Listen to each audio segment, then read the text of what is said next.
Fréquence ESJ. 20h sur Fréquence ESJ, It's and Talk. Bonsoir et bienvenue dans 20h l'invité, votre rendez-vous politique de la semaine. Ce soir, nous recevons Éric Tegner. Bonsoir Éric Tegner. Bonsoir. Vous êtes le président du mouvement Racines d'Avenir et ancien candidat à la présidence des Jeunes Républicains. Dans moins d'une minute, Camille Garcet dresse votre portrait. Camille est déjà avec nous. Bonsoir Camille. Bonsoir les Capitaines. Et au programme ce soir, la grève des cheminots. Aujourd'hui, face à une réforme jugée inhumaine et le cas des djihadistes français condamnés à mort en Irak, ce sera avec Manon Blangis. On va évidemment évoquer le nouveau Parlement européen et la place du parti Les Républicains aujourd'hui en France et dans l'Union européenne. Ça, ce sera avec Yanis Darras. Et enfin, après avoir présenté votre parcours, nous reviendrons sur la démission dimanche de Laurent Wauquiez de la présidence des Républicains avec Bastien Cochet. Vous qui nous écoutez, réagissez sur nos réseaux sociaux, sur Twitter, au hashtag Fréquence ESJ ou sur notre page Facebook Fréquence ESJ. N'hésitez pas à poser vos questions à Éric Tegner. 20h l'invité avec Éric Tegner, c'est en direct jusqu'à 21h et ça commence tout de suite. Fréquence ESJ. Juste avant, comme promis, Éric Tegner, c'est votre portrait dressé par Camille Garcet que vous connaissez, que vous avez déjà rencontré. Donc je propose qu'on commence tout de suite et vous réagirez juste après. Camille Garcet. Il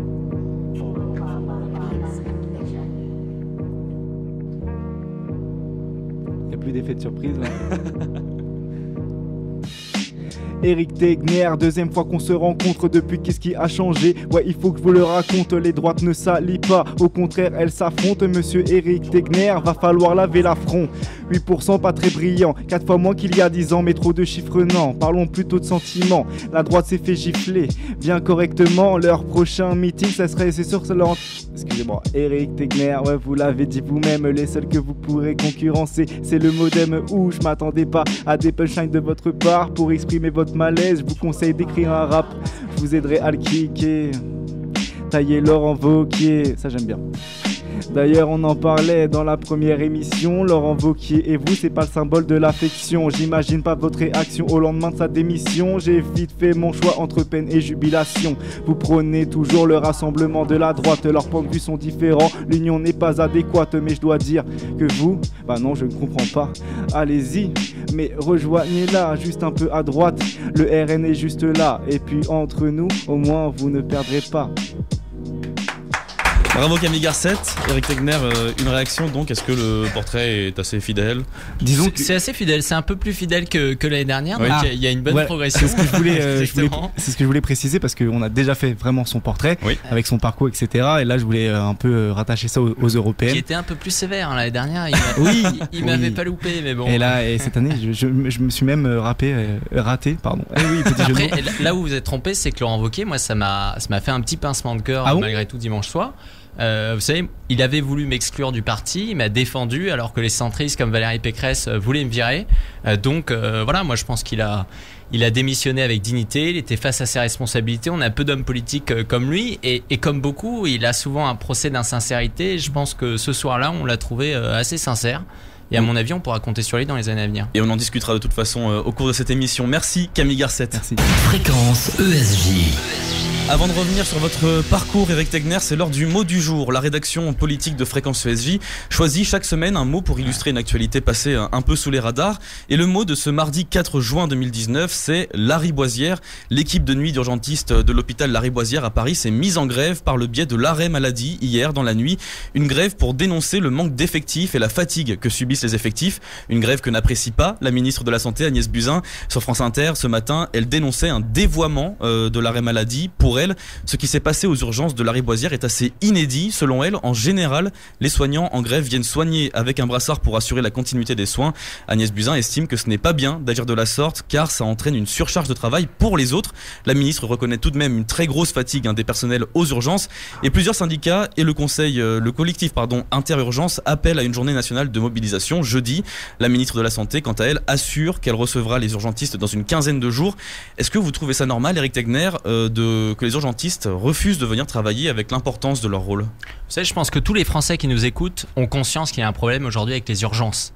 On doit aujourd'hui en France faire des économies sur les collectivités territoriales, sur l'emploi public. Mais je pense que les hôpitaux, ça doit être une priorité. Tout le monde voit à quel point que lorsqu'on va aux urgences, on est obligé d'attendre des heures. D'accord, mais la question c'est est-ce que vous trouvez ça normal qu'ils ne viennent pas travailler pour aujourd'hui, se manifester? Ce qui m'inquiète le plus, c'est pas qu'ils ne viennent pas travailler, mais c'est le fait que ça fait des années qu'on dit qu'il faut réformer la fonction hospitalière, mais on ne le fait pas. Et donc j'aimerais qu'Agnès Buzyn, au lieu de les critiquer, même si elle a certainement raison sur différents aspects, écoute ce qu'ils ont à dire et ait conscience qu'il faut appliquer de toute urgence de profondes réformes, parce que, encore une fois, ça concerne tous les Français, et s'il y a bien un service public aujourd'hui qui doit être assuré, ce doit être celui de la santé. Merci Eric Tegner. Fréquence ESJ. Dimanche, Laurent Wauquiez pardon, je me suis trompé.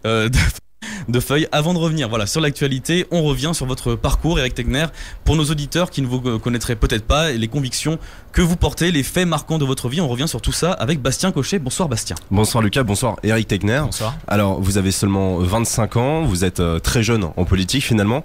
Vous venez d'une famille qui a toujours été à droite, voire à l'extrême droite. Une partie de votre famille est amie avec Jean-Marie Le Pen. En 2011, à 18 ans, vous adhérez donc presque logiquement au Front National, maintenant devenu le Rassemblement National mené par Marine Le Pen. Pourquoi avoir adhéré à l'époque au Front National ? Alors moi, je venais effectivement d'une famille non pas d'extrême droite, mais qui était plutôt engagée effectivement au Front National. J'avais 17 ans, j'étais d'un naturel engagé. C'était l'époque où Jean-Marie Le Pen voulait laisser la main. Et donc j'avais pris ma carte l'espace d'un week-end sans avoir eu jamais d'engagement, parce que pour moi ça me semblait la suite logique des choses. Mais Marine Le Pen ne m'a pas semblé être une bonne option. Donc cet engagement ne s'est pas poursuivi. Moi j'ai une fibre beaucoup plus libérale au niveau économique.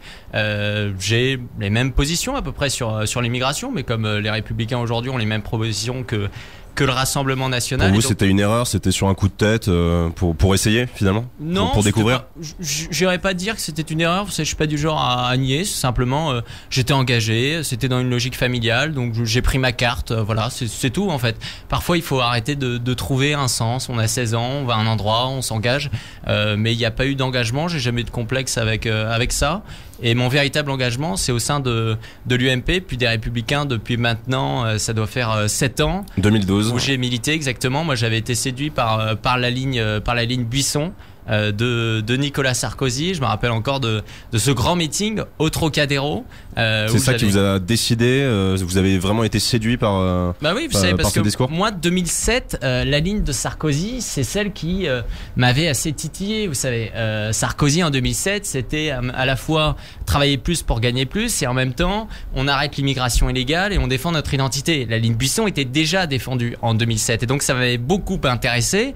Après, en 2011, voilà, je m'étais dit bon, Jean-Marie Le Pen s'en va, peut-être que donc pour vous, il y a une Front certaine National cohérence dans ce choix, finalement, de rejoindre l'UMP en 2012. Oui, il y avait une certaine logique. cohérence, parce que moi je me voyais pas de toute façon m'engager au sein du Front National, alors que étant donné ma famille, j'aurais pu avoir une belle carrière là-bas. Mais entre-temps, le Front National a quand même évolué. Est-ce que stratégiquement, c'est un choix que vous regrettez aujourd'hui ?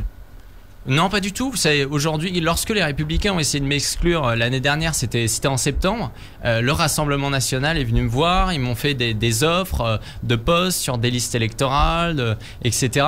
Et j'ai pourtant refusé, alors que les Républicains ne voulaient plus de moi. Pourquoi ? Parce que ma fibre, c'est les Républicains. Aujourd'hui, je me sens d'une droite classique, d'une droite de gouvernement. Je me sens, je l'ai dit tout à l'heure, plus libérale. Moi, je suis pas pour la retraite à 60 ans. Je suis pas pour la hausse, l'augmentation des fonctionnaires. Je pense que la première souveraineté, c'est la souveraineté budgétaire. Autant de choses sur lesquelles Marine Le Pen n'est pas d'accord, ce qui m'empêche pas de pouvoir me prononcer pour un dialogue avec eux. Tout comme... Pourquoi pas avoir rejoint par exemple Nicolas Dupont-Aignan, avec qui vous êtes plutôt proche aussi ? Il m'avait proposé une place sur la liste aux élections européennes. Déjà, ça me semblait inconvenant de le rejoindre. Je pense qu'aujourd'hui, on en a assez des gens politiques qui se vendent pour un poste. Moi-même, après 7 années, je n'ai jamais réellement eu de poste au sein des Républicains. Moi, je vois la politique comme un combat gramsciiste, une possibilité aussi de porter un message dans le débat public. Je pense que ma génération souffre trop d'avoir des mini-sénateurs ou des mini-ministres en puissance à l'âge de 25 ans. Et ensuite, Nicolas Dupont-Aignan est surtout sur une logique de souverainisme. Moi, je pense que la souveraineté, c'est un contenant et que l'identité, c'est le contenu. Et là-dessus, il pêche un peu. Et encore une fois, tout simplement, je suis attaché à ma famille politique. Donc c'est tout. J'avais pas de raison de le rejoindre. D'ailleurs, pour en revenir à l'absence de poste, vous avez essayé d'être candidat à la présidence des jeunes républicains. Ça n'a pas fonctionné. Les républicains ayant augmenté le nombre de soutiens qu'il fallait avoir. Vous l'avez vécu comme un échec de ne jamais avoir eu de poste au sein des républicains ? Jamais, parce que vous savez, j'aurais pu tout à fait avoir un poste. Hein. C'est pas compliqué au sein des républicains d'en trouver. Moi, encore une fois, c'est pas ça qui m'intéresse. Chacun va se revendiquer, délégué jeune de circonscription, etc. Moi, ça ne m'a absolument jamais parlé. J'adore ma liberté. Je pense que je l'ai prouvé parce que même quand on me propose un poste, je l'ai jamais voulu. C'est une forme de clientélisme qu'il y a chez les Républicains.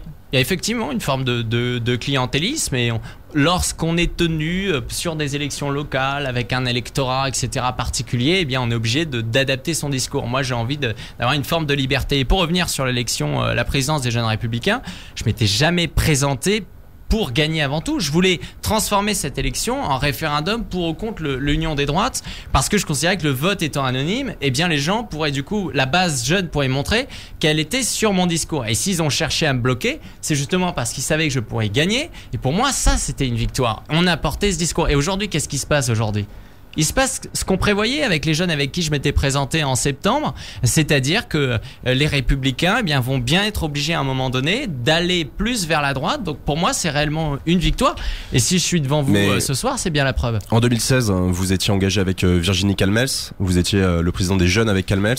Pourquoi c'était une ligne plutôt juppéiste, c'était la droite juppéiste? Alors, vous êtes bien loin de cette ligne aujourd'hui quand même. Virginie Calmels, elle avait rejoint en fait Alain Juppé sur les élections municipales. Elle-même le disait lorsque vous lisez son ouvrage qui s'appelait il me semble J'assume. Et donc moi, ce qui m'avait intéressé, c'était plutôt le profil de chef d'entreprise. Ça m'intéressait pas de rejoindre une énarque, etc., ou quelqu'un qui avait gouverné.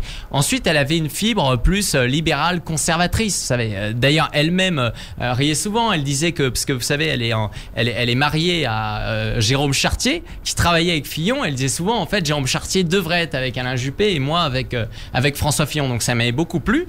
Et dans son équipe, justement, j'étais celui qui poussait pour une alliance avec Laurent Wauquiez. Celle-ci était arrivée, mais le jour où j'ai vu que finalement elle revenait au centre, c'est la fois où elle a critiqué le tract des Républicains, eh bien j'ai pris mes responsabilités, j'ai quitté cette présidence des Jeunes Républicains sans avoir un poste à la clé derrière. Merci Eric Tegner. Merci Eric Tegner, merci Bastien. Fréquence ESJ. On revient dans quelques instants sur la démission dimanche dernier de Laurent Wauquiez. On en parlera avec vous, Eric Tegner, et avec Bastien Cochet.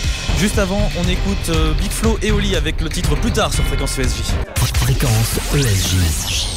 20h17 sur Fréquence ESJ, It's and Talk. On est toujours dans 20h l'invité en direct jusqu'à 21h avec le président du mouvement Racine d'Avenir, Eric Tegner, et ex-candidat à la présidence des Jeunes Républicains. Dimanche, justement, Laurent Wauquiez a annoncé sa démission de la présidence des Républicains. Il était critiqué depuis plusieurs mois, mais c'est le score historiquement bas des Républicains qui a définitivement achevé le président de la région Auvergne-Rhône-Alpes. Et c'est Jean Leonetti qui assure la présidence par intérim en attendant l'organisation de ces nouvelles élections. Bastien Cochet. Eric Tegner, oui. Aujourd'hui, qui peut sauver les Républicains? La cohérence. Je pense que c'est ce qu'il a.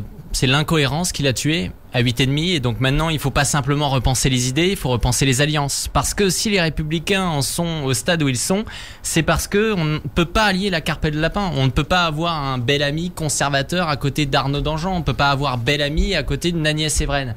Et c'est ça que l'électeur il a compris au début. Il aimait bien bel ami, sa cote de popularité montait, les intentions de vote étaient à 15%, et il a fini par comprendre que finalement il votait pour Hervé Morin, il votait pour les centristes, et donc in fine il votait pour Emmanuel Macron. Et donc les gens se sont dit autant voter pour l'original et non la copie. Donc qui peut représenter cette cohérence aujourd'hui? La question des hommes aujourd'hui, elle est compliquée à poser. Honnêtement, et c'est pour ça que la démission de Laurent Wauquiez n'arrange absolument rien.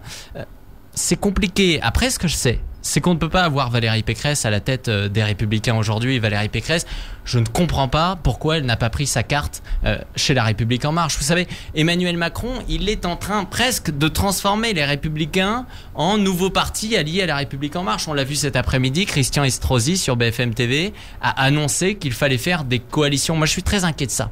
Emmanuel Macron, aujourd'hui, c'est un professionnel de la fusion-acquisition. Il a récupéré la gauche, il est en train de structurer le centre-gauche, il restructure le centre-droit. Il a un bloc qui pourrait atteindre 30-35%.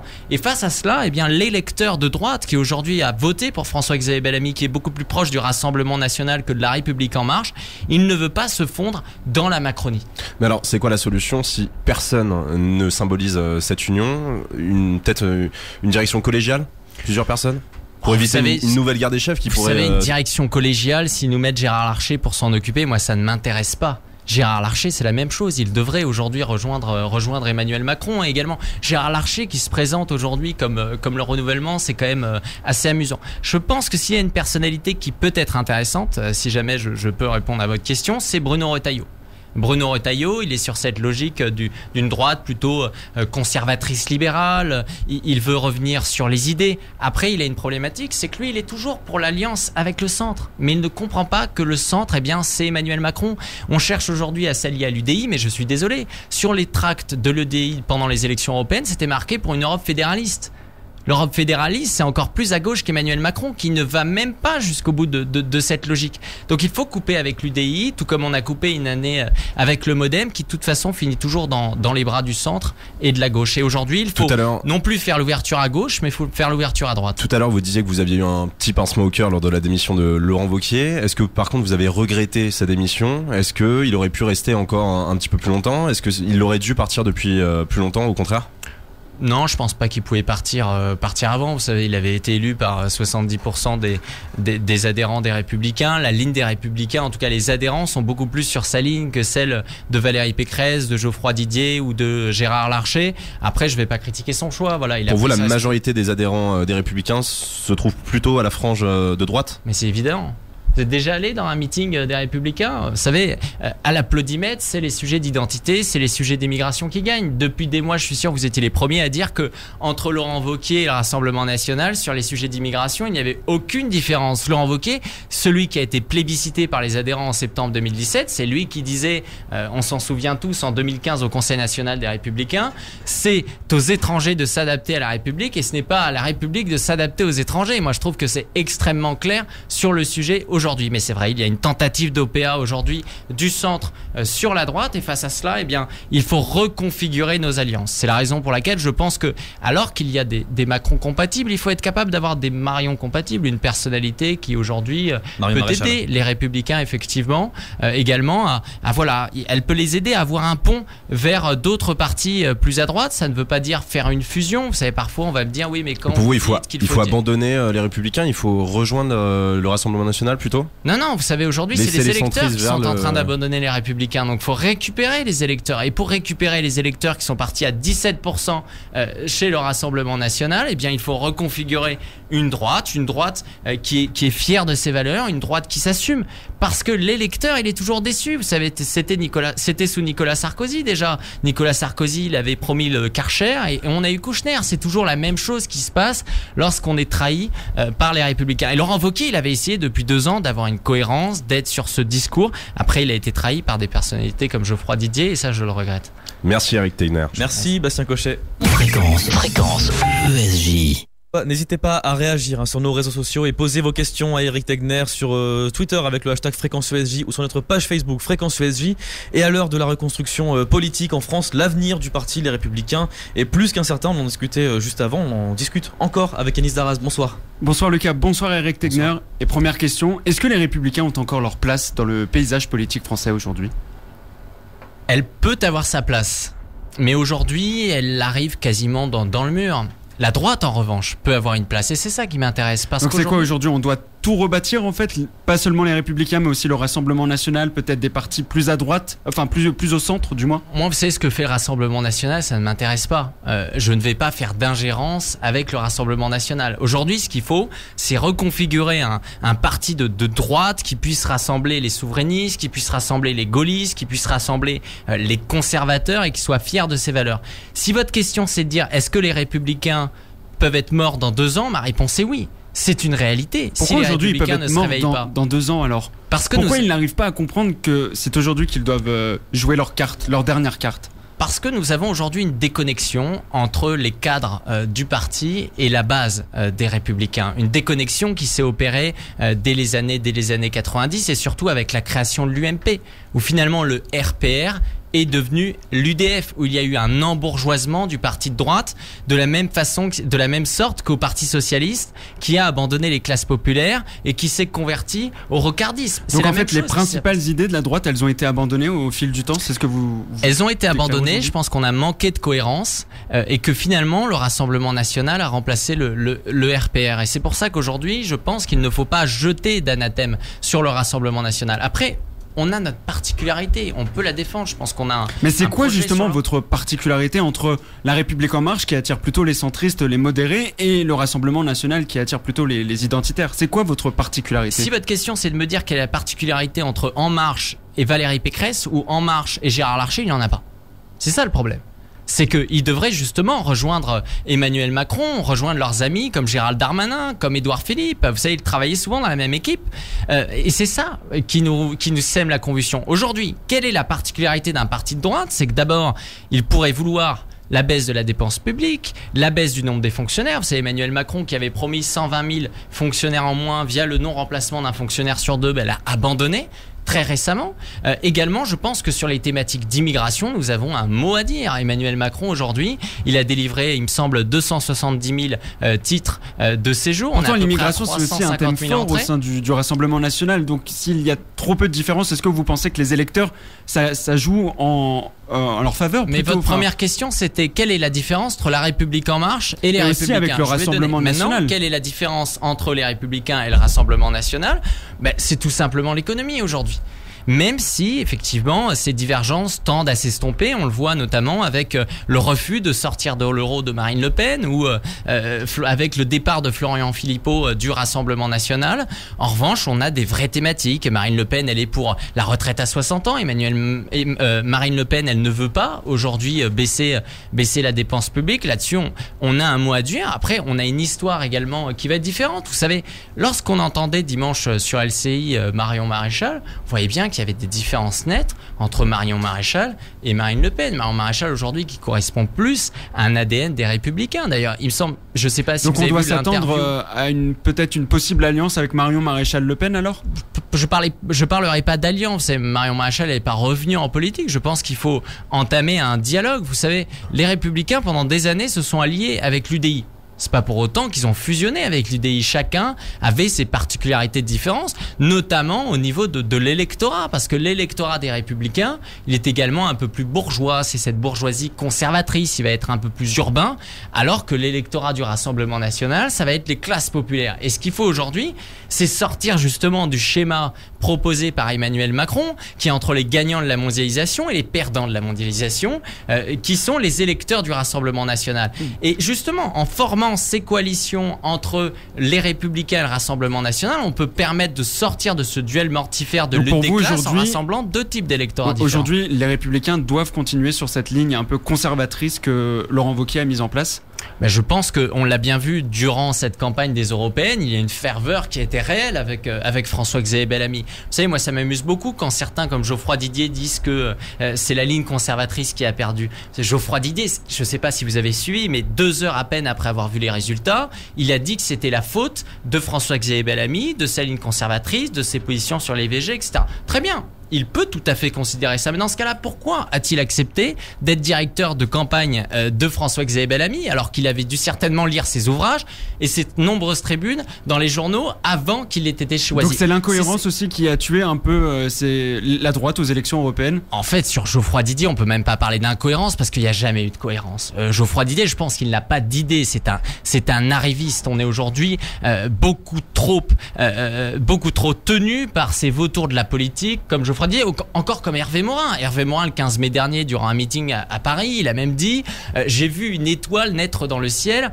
en parlant de François-Xavier Bellamy. Donc c'est assez surprenant aujourd'hui. Pour vous, aujourd'hui, peut-être les Républicains n'ont pas de carte à jouer avec les plus jeunes, leurs plus jeunes représentants?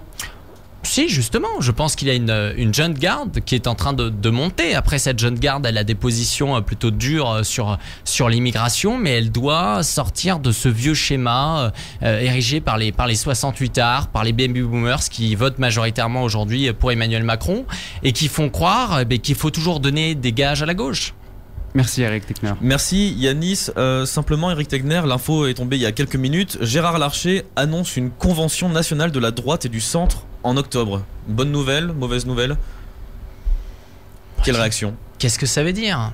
Est-ce que ça va être une convention nationale du centre-droit et du centre-droit? S'il veut réunir les humanistes et les européistes, quelle différence y aura-t-il avec la convention de rentrée de la République en marche? À chaque fois, ces gens comme Gérard Larcher, ils prônent l'alliance des différentes sensibilités chez les Républicains, mais ils disent sauf les souverainistes, sauf les conservateurs, et donc finalement, c'est toujours la même chose. Ça ne servira à rien. Je pense que ça servira pas à grand-chose. C'est une réalité. Ça fait des années qu'on parle de refondation du parti. Et aujourd'hui, ce qu'il veut tout simplement, Gérard Larcher, c'est se positionner comme présidentiable. Mais il se trompe aujourd'hui. Il croit être l'anti-Macron parce qu'il est jaloux, selon moi, d'Emmanuel Macron et qu'il n'a pas conscience qu'Emmanuel Macron est un génie de la politique. Et il est indétrônable sur son créneau. Merci, Éric Tegner. Fréquence ESJ. Dans quelques instants, on reviendra sur la recomposition, je vais y arriver, du Parlement européen. Comment ça se passe donc pour les Républicains aujourd'hui? Juste avant, sur Fréquence ESJ, on écoute Weekend Never Talk de Greg June. Fréquence ESJ. 20h32 sur Fréquence ESJ, It's and Talk qui en est toujours en direct jusqu'à 21h. Dans 20h, l'invité avec Éric Tegner, président du mouvement Racines d'Avenir et ex-candidat à la présidence des Jeunes Républicains. Éric Tegner, montée des Verts et des extrêmes, fragilisation du clivage droite-gauche. Jamais la composition du Parlement européen n'aura été aussi hétérogène. On en discute avec Anis Darras. Seulement 175 sièges pour les conservateurs, en clair le PPE au Parlement. Est-ce que c'est la fin de la droite également au niveau européen? Le PPE reste majoritaire. Effectivement, le PPE a perdu... À 29 sièges, à 26 sièges d'avance. Oui, il en a perdu une quarantaine. Je pense qu'encore une fois, ce qui va compter, parce que on est en pleine tractation aujourd'hui. Les alliances ne sont pas terminées. On le voit bien, notamment sur ce qu'on peut appeler les populistes de droite au niveau européen. On ne sait pas réellement avec qui Matteo Salvini pourra travailler, etc. Je pense que ce qui va être important, c'est que le PPE ait enfin une cohérence. Le PPE a souvent travaillé avec les socialistes, ça a été le grand problème. Également, on pourra observer la place de Viktor Orban dedans. Moi, j'avais souvent plaidé pour une grande alliance entre Sébastien Kurz, entre le Parti Les Républicains, entre Pourtant, la place de Viktor Orban au sein du PPE, elle a souvent été contestée. Donc aujourd'hui, c'est une nouvelle chance peut-être pour lui de s'intégrer. Je pense que vous savez, Viktor Orban, c'est quelqu'un de cohérent. Donc je ne pense pas qu'il restera au sein du PPE si jamais le PPE repart sur une logique de répartition, notamment des migrants en Europe. Viktor Orban s'est affiché avec Matteo Salvini, il a dit qu'il n'avait aucun problème de voter avec Matteo Salvini. Et d'ailleurs, il faut parfois sortir de la logique de groupe, parce que vous savez, même s'il y a des groupes, il peut y avoir des gens au sein de ces groupes qui ne votent pas de la même façon. Après, c'est certain qu'avec 8 députés, est-ce que ça va pas causer aussi la perte du PPE s'il n'y a plus cette logique de groupe? Ça va être compliqué. Moi, je pense que également on pourra observer le futur président de la Commission européenne. On le voit bien. Vous aurez pu citer Manfred Weber, qui aujourd'hui est contesté. Il était soutenu par le PPE.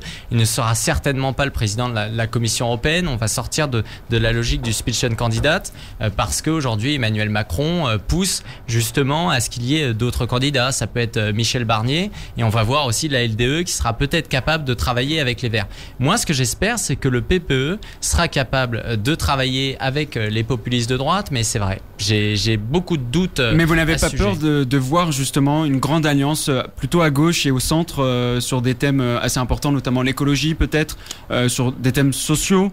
Non, mais ce qui est certain, c'est que durant les prochaines années, c'est la gauche qui va gouverner l'Union européenne. Donc on doit s'attendre aujourd'hui à un Parlement européen à gauche. C'est ce qu'elle a fait depuis des années, parce qu'elle a également noyauté le PPE avec des votes sur la répartition des migrants, avec des votes sur des projets de loi sociétaux qui étaient plutôt progressistes, plutôt de gauche. Le PPE qui a souvent manqué de cohérence à ce sujet-là, et je pense que c'est ce qui a été sanctionné avec la perte de 40 sièges. Donc il faut aussi réfléchir là-dessus. Après, vous savez, ce qui va réellement déterminer l'avenir de l'Europe, ça va être notre capacité de faire émerger également des leaders au niveau national. Donc les élections présidentielles en France en 2022 seront essentielles, et c'est là-dessus où je pense que lorsque le Rassemblement national durant ces élections européennes disait que s'ils étaient en tête, ils pourraient changer l'Europe, c'était un petit peu c'était pas forcément la réalité de ce qui allait se passer. Ce qui compte les aujourd'hui, PPE aussi ont souvent été en tête au sein du Parlement, quasiment depuis toujours. Donc aujourd'hui, est-ce qu'on doit s'attendre enfin à du changement? Non, parce que le PPE est encore en tête. Le PPE est encore en tête. Peut-être d'une trop courte avance, non? Oui, il n'y a pas eu de révision des alliances. Ah oui, mais d'une trop courte alliance, mais au bénéfice aujourd'hui de la gauche. au bénéfice de l'ALDE, le parti d'Emmanuel Macron, qui a augmenté. Il me semble, ils sont à 105 sièges. Donc aujourd'hui, il n'y aura pas de droitisation. Après, ce qui va être intéressant, c'est qu'il peut y avoir une minorité de blocage, notamment du côté du parti de Matteo Salvini, qui à mon avis va prendre le leadership des populistes en Europe et qui, j'espère, va amener enfin à bloquer les frontières européennes, en tout cas à sortir de cette logique d'Europe passoire, comme il le fait très bien en Italie. Un groupe très prisé aussi au sein du Parlement, maintenant ça sera les écologistes. Est-ce qu'on doit s'attendre à une possible alliance entre le PPE et les écolos ? Je ne pense pas. Vous savez, les Verts, et d'ailleurs même au niveau national, ont montré qu'ils étaient plutôt prêts à travailler avec la LDE. On le voit d'autant plus en France, où Yannick Jadot, il me semble, avait dit que le libéralisme était tout à fait compatible avec l'écologie. Yannick Jadot qui est sur des positions beaucoup moins réfractaires que les précédents Verts. C'est d'ailleurs ce qui renforce aujourd'hui Emmanuel Macron au niveau national. Et justement, ça peut pas être un atout aussi pour les PPE, une carte à jouer au niveau européen sur un thème très fort pour les citoyens, l'écologie. Vous savez, après, les Verts n'ont pas le monopole de l'écologie aujourd'hui. D'ailleurs, s'appeler les Verts, les écolos, c'est comme si nous, on ne l'était pas. Le PPE ou les Républicains, pendant cette campagne des Européennes, ont défendu un programme d'écologie, un programme de développement durable qui était pourtant plus sur l'incitation que la sanction. C'est d'ailleurs ce qui pose problème aujourd'hui avec les Verts.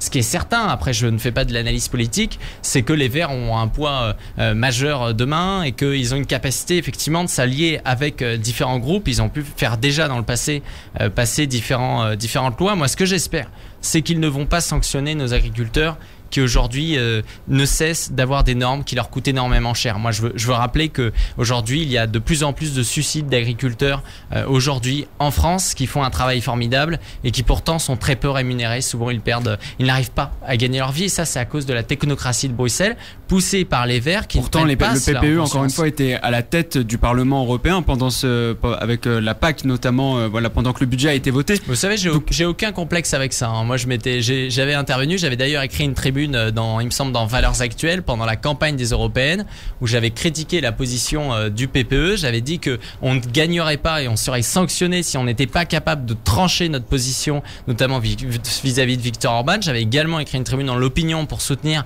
Viktor Orban à l'heure où il avait été sanctionné, où au sein des Républicains, il y avait eu que Nadine Morano qui avait soutenu Viktor Orban alors que l'autre moitié s'était abstenue et que certaines personnalités avaient même voté contre Viktor Orban. Je pense que ça a été une trahison à ce moment-là, qu'on l'a payé dans les urnes, parce que Viktor Orban, il fait tout simplement la politique à laquelle on rêve. Ça avait une double politique au niveau de la fermeture des frontières et également d'une avancée sur la flexibilité des travails et une baisse massive des charges et des impôts.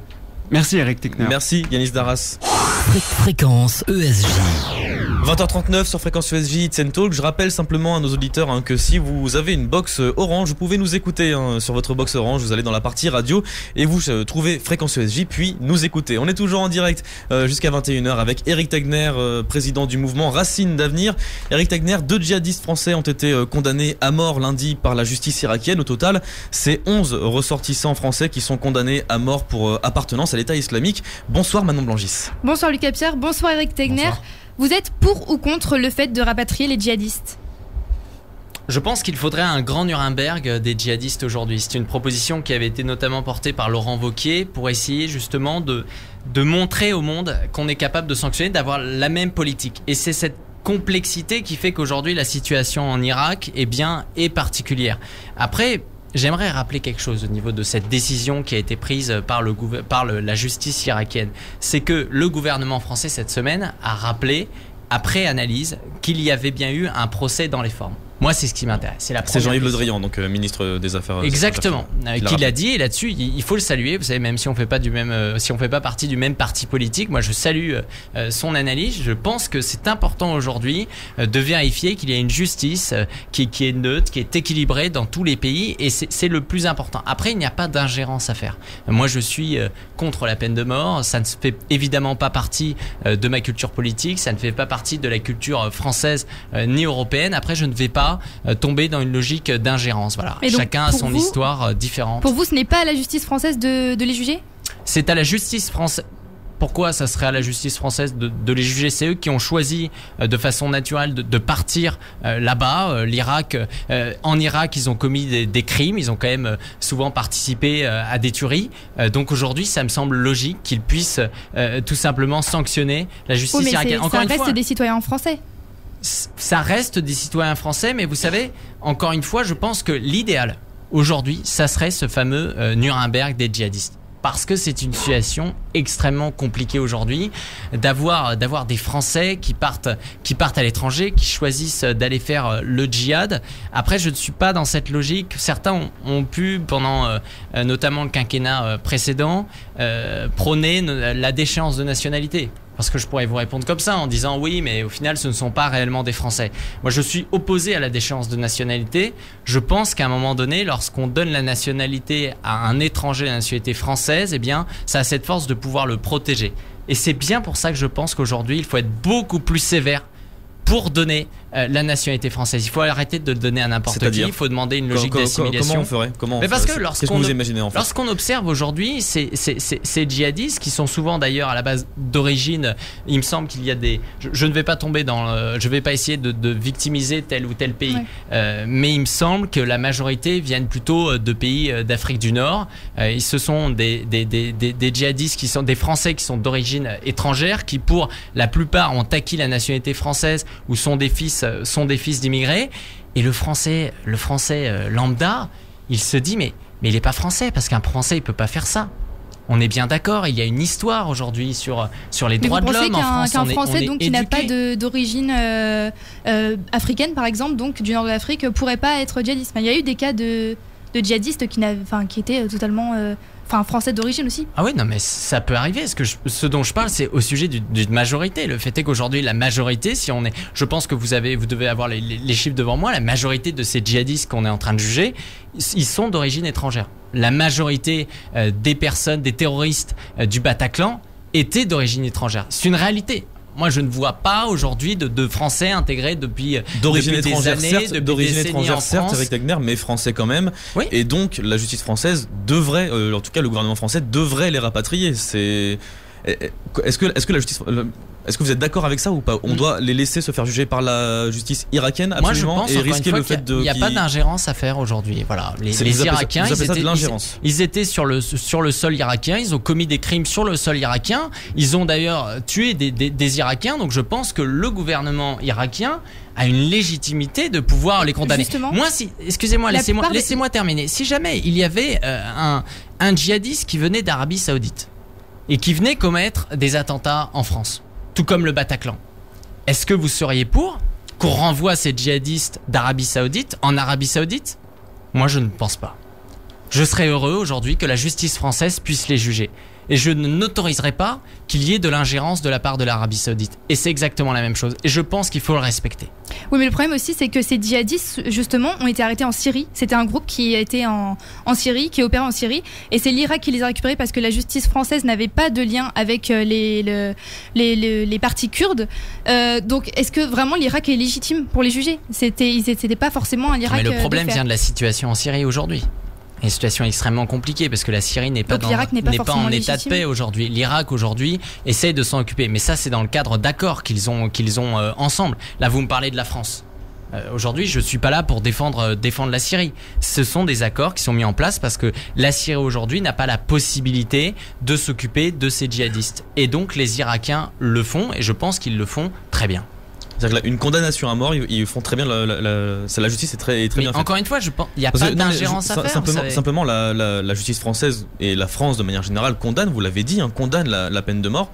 Là, on va laisser des citoyens français être condamnés à mort, se faire pendre. Mais vous savez, c'est pas parce que vous avez des valeurs, c'est pas parce que vous avez des idées, des propositions qu'il faut les appliquer à tout le monde. On s'est trop souvent trompé, notamment les États-Unis, en voulant s'ingérer dans les affaires des autres. Et donc il faut respecter ça, il ne faut pas tomber dans les petites phrases et il faut faire confiance à la justice. Merci Eric Tegner et merci Manon Blangis. Fréquence ESJ. On revient dans moins de 5 minutes donc sur la grève des cheminots qui a eu lieu aujourd'hui et qui répond à une réforme ferroviaire de l'année dernière qui avait vu aussi un grand mouvement des cheminots. Ce sera dans quelques instants, juste avant sur Fréquence ESJ. On écoute Without Me d'Eminem. Fréquence ESJ. 20h50 sur Fréquence ESJ, It's and Talk, et on est toujours en direct jusqu'à 21h avec le président du mouvement Racines d'Avenir, Éric Tegner, et ancien candidat à la présidence des Jeunes Républicains. Les salariés de SNCF ont fait grève aujourd'hui à l'appel de 4 syndicats. Ils manifestaient contre le nouveau pacte ferroviaire qui doit s'appliquer au 1er janvier 2020 et la dégradation du climat social dans l'entreprise. Manon Blangis. Éric Tegner, est-ce qu'on peut croire en un retour du dialogue entre le gouvernement et les syndicats ? Vous savez, il n'y avait pas énormément de monde en grève aujourd'hui. Ce qui montre avant tout la défaillance du système syndicaliste en France. Il y a à peu près que 8% de syndiqués. Lorsque vous regardez les pays notamment du Nord, la Suède, ils sont à 90% de syndiqués. Donc il y a une crise du syndicat aujourd'hui. Après, sur la question de la SNCF, ils sont surtout, il me semble, en train d'essayer de préserver leurs acquis. Notamment, ils critiquent le statut de cheminot. Donc c'est toujours la même chose. Ils ont été favorisés depuis des années. Aujourd'hui, on essaye de dire il faut faire des économies. Tout le monde doit faire des économies. Donc vous êtes pour ce changement de statut des cheminots ? Pour le changement de statut, effectivement, tout à fait. Mais encore, ils ont proposé quoi dans leur loi ? Ils n'ont pas dit qu'on allait enlever le statut de cheminot aux cheminots actuels, mais pour ceux qui allaient être embauchés. Donc le gouvernement, il a dealé. C'est ça la réalité. Il a dealé avec les syndicats. Lorsqu'on voyait les syndicats sortir de l'Élysée avec un grand sourire, on pouvait s'inquiéter. Emmanuel Macron là-dessus a une grande hypocrisie et les syndicaux et les syndicalistes également. Aujourd'hui, la vraie question qui compte concernant la SNCF, c'est les petites lignes. Moi, je suis plutôt libéral, je le disais au début. C'est-à-dire que tomber dans une logique de libre concurrence, ça ne me dérange pas. Le vrai problème, c'est que je ne pense pas aujourd'hui que si on part sur une privatisation, je ne pense pas que les sociétés privées vont se risquer à financer ces petites lignes. Et les petites lignes, c'est quoi ? C'est la possibilité de développer, de continuer à mettre du lien dans nos territoires ruraux, de ne pas transformer la France en simplement communauté urbaine. C'est tout le problème. Et lorsque vous étudiez d'ailleurs les résultats électoraux de ces élections européennes, il y a quelque chose qui m'inquiète énormément. C'est qu'on réalise qu'il n'y a pas une fracture entre le nord et le sud qu'au milieu. Il y a vraiment un territoire qui est complètement abandonné, qui est complètement perdu. On le voit bien lorsque vous essayez d'aller à Vierzon, lorsque vous essayez d'aller à Châteauroux, lorsque vous essayez de desservir la Lozère, c'est extrêmement compliqué. Et là, il y a des gens qui n'ont plus la poste à côté de chez eux, qui souvent sont mal desservis en bus, qui également n'ont pas de TER. Avec l'ouverture à la concurrence, on pourrait s'attendre à un meilleur service ferroviaire ? Le vrai problème aujourd'hui de l'ouverture à la concurrence, c'est les petites lignes, je l'ai dit. Et là-dessus, le gouvernement n'a pas proposé de garantie. C'est ça qui m'a inquiété. Il n'y a pas réellement eu de débat sur la SNCF. On a simplement appliqué des directives et des consignes européennes qui venaient de Bruxelles. Et c'est là le problème. Le vrai débat aurait dû avoir lieu sur quelle France on veut, quelle communauté nationale on veut. Vous savez, aujourd'hui, ces classes populaires, elles sont surtout perdues parce que aller dans les grandes villes, ça coûte cher. L'immobilier ne cesse d'augmenter, donc ils ne peuvent pas y aller. Du coup, vu qu'ils n'ont pas non plus de poste, vu qu'ils n'ont pas non plus d'école, etc., eh bien, ce sont leurs enfants qui y vont et il y a une fracture générationnelle. Donc en soi, en fait, vous êtes d'accord avec finalement les cheminots. Aujourd'hui, ils manifestaient parce que la réforme a été mal préparée. Vous êtes d'accord avec ça ? Les cheminots, ils manifestent surtout parce qu'ils veulent protéger leurs petites rentes, etc. On le voit à chaque fois. Ils se permettent de bloquer le pays. Il n'y a pas que ça, il y a aussi le problème de la dette, par exemple. Oui, le problème de la dette, d'ailleurs, qui a été l'État a transféré la dette sur lui, c'est-à-dire qu'au final, encore une fois, c'était une grande arnaque du gouvernement. Parce que ce sont les Français qui, au bout du compte, vont finir par payer cette dette il me semble, de 49 milliards. C'est ça, on approche des 50 milliards. Ce sont les Français qui vont la payer. Et c'est bien pour ça qu'il y a une augmentation d'impôts. Vous savez, le débat sur la SNCF, il faut mettre en perspective avec le débat sur les autoroutes. On a privatisé en partie les autoroutes. En tout cas, il y a de grandes sociétés qui s'en occupent comme Vinci. Ils ont fait énormément de profit là-dessus. Et aujourd'hui, on voit qu'il y a une augmentation à chaque fois du tarif sur les autoroutes. Et c'est comme ça d'ailleurs qu'a commencé la crise des gilets jaunes. Alors, il y avait l'essence, mais il y avait aussi le coût des autoroutes aujourd'hui. Il n'y a pas eu cette réflexion à cette époque sur comment faire en sorte d'établir des paliers, comment faire en sorte peut-être qu'avec le bénéfice fait par les autoroutes, on puisse financer les petites lignes. Il n'y a pas de réflexion globale. Et pourquoi ? Parce qu'Emmanuel Macron, il fait partie de cette génération nomade. Emmanuel Macron, il fait partie de cette génération urbaine, celle qui, comme Glucksmann, se sent plus proche des New-Yorkais que de l'habitant de Lozère. Et c'est là tout le problème. Lorsqu'on condamne aujourd'hui les extrêmes, que ce soit l'extrême gauche ou ceux qui parlent d'extrême droite, eh bien, il faut surtout comprendre pourquoi ces classes populaires, elles veulent se révolter, pourquoi elles tombent dans un vote contestataire. Aujourd'hui, je pense déjà qu'il faut partir sur un débat. Je pense que si l'argent public doit être utilisé pour quelque chose, c'est bien pour financer les petites lignes comme le TER, ou rétablir des petites lignes qui ont été supprimées, qu'il faut être capable parallèlement également de soutenir les postes, de soutenir le service public dans les territoires perdus, pour faire en sorte, encore une fois, qu'on ne se transforme pas en ville-monde. C'est le projet de beaucoup de personnalités aujourd'hui. J'étais allé récemment en Gironde. Eh bien, Bordeaux se développe. Alain Juppé a fait un excellent boulot là-dessus, mais qui y perd, ce sont les petites villes à côté, qui sont très mal desservies et qui du coup se retrouvent abandonnées par l'État. Merci Eric Tegner, merci Manon Blangis. Fréquence ESJ. Avant de terminer cette émission, on fait un point avec vous, Eric Tegner, sur l'actualité politique à venir dans la semaine. Donald Trump et Emmanuel Macron se rencontrent demain au Royaume-Uni lors d'une cérémonie internationale. Une cérémonie pour célébrer le 75e anniversaire du débarquement en Normandie, le 6 juin 1944. Une rencontre bilatérale entre le président des États-Unis et le chef d'État français est prévue. Certains disent que les deux présidents veulent transformer l'anniversaire du débarquement en une session de rattrapage avec Donald Trump. Eric Tegner, est-ce que ça vous semble normal qu'un tel anniversaire soit politisé de la sorte ? Vous savez, surtout, je n'y crois pas. C'est-à-dire moi, je parlais récemment avec des représentants des Républicains overseas en France, donc des représentants de Donald Trump, qui me disaient que si Donald Trump, au début, avait de la considération vis-à-vis d'Emmanuel Macron, ce n'est plus le cas aujourd'hui. Emmanuel Macron a été ridiculisé, il a ridiculisé la France, notamment sur la COP21, lorsqu'il s'était fait le porte-étendard de l'écologie en France, qu'il est allé là-bas, il a embrassé le président, il était tout content, il a fait de la communication, et derrière, Donald Trump, quelques jours à peine plus tard, eh bien, il a fermé la porte à la COP21. Et ça, c'était extrêmement grave que les États-Unis soient sortis de la COP21. Et c'est en raison, notamment, eh bien, de l'aveuglement et de la naïveté de la part d'Emmanuel Macron. Après, pour revenir tout simplement à votre question de base, ce qui est certain, c'est que je pense que les événements de commémoration ne doivent pas être politisés. Aujourd'hui, il faut être capable, non pas simplement de voir l'avenir, mais d'essayer aussi de se projeter en arrière, d'essayer peut-être de penser aux relations franco-américaines dans l'histoire. Vous savez, c'est important, la commémoration. Et quand je vois qu'Emmanuel Macron, d'ailleurs, veut supprimer, il me semble, il avait pensé une fois supprimer le jour férié du 11 novembre, eh bien ça me désole. Je pense qu'il faut repenser un peu à nos poilus et qu'il faut être capable de rassembler la nation justement sur ce type d'événement. On a eu des héros dans l'histoire qui nous ont sauvés. Demain encore auront lieu donc les élections législatives au Danemark. Le parti du gouvernement situé à droite semble totalement usé. Les sondages donnent la gauche gagnante de ces élections avec plus de 51% des voix contre près de 42% des voix pour la droite, soutenue par le parti d'extrême droite. Est-ce que vous, Eric Tegner, vous êtes pour une union des droites? On l'a compris dans cette émission. Est-ce que ces élections législatives ne sont pas un peu le reflet d'une union des droites incompatible comme ce que vous demandez ici en France? Lorsque vous dites incompatible, c'est pour quelle raison? Parce que ça ne fonctionne pas? Parce qu'ils ne sont pas en tête? Parce que vous considérez ils ne sont pas en tête alors qu'ils sont unis. Alors, vous savez, chaque parti politique aujourd'hui en France, en tout cas chaque parti d'extrême droite, la particularité c'est qu'en Europe, tous les partis d'extrême droite ne sont pas les mêmes. C'est d'ailleurs la problématique aujourd'hui de Marine Le Pen et la problématique des populistes. Vous voulez dire que c'est pas comparable à la France? Oui, c'est pas forcément comparable. L'histoire du Rassemblement National n'est pas forcément la même histoire que celle du parti d'extrême droite au Danemark ou que celui de Sebastian Kurz. Moi, je pourrais reprendre l'exemple autrichien. L'exemple autrichien, là, effectivement, à la fin, il y a une rupture entre l'OFP et le parti de Sebastian Kurz, mais malgré tout, pendant 1 an et demi, ils ont su appliquer des belles réformes ensemble sur l'immigration, sur la lutte contre les imams étrangers radicalisés et sur l'économie. En tout cas, c'est pas comparable. Merci, Eric Tegner. Fréquence ESJ. Bientôt 21h, 20h l'invité, c'est déjà terminé. Merci à tous de nous avoir suivis tout au long de cette émission. Merci Eric Tegner d'avoir accepté notre invitation et d'avoir répondu à nos questions. Je rappelle que vous êtes le président du mouvement Racines d'Avenir et ancien candidat à la présidence des Jeunes Républicains.